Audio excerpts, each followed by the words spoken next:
सबु सखी करुणाय रतिया गौरा पार्वती के। सब सखी करुणा आरतिया गौरा पार्वती के।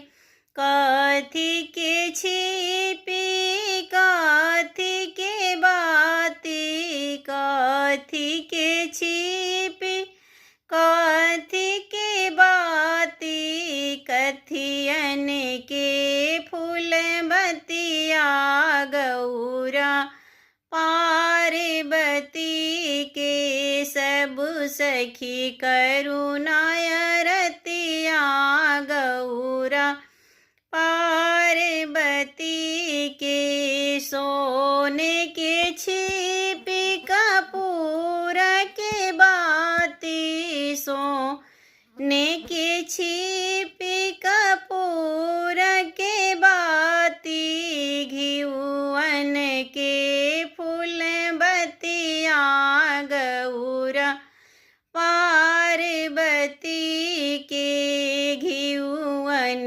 के फूल बतिया गौरा पार्वती के। सबु सखी करुणाय रतिया गौरा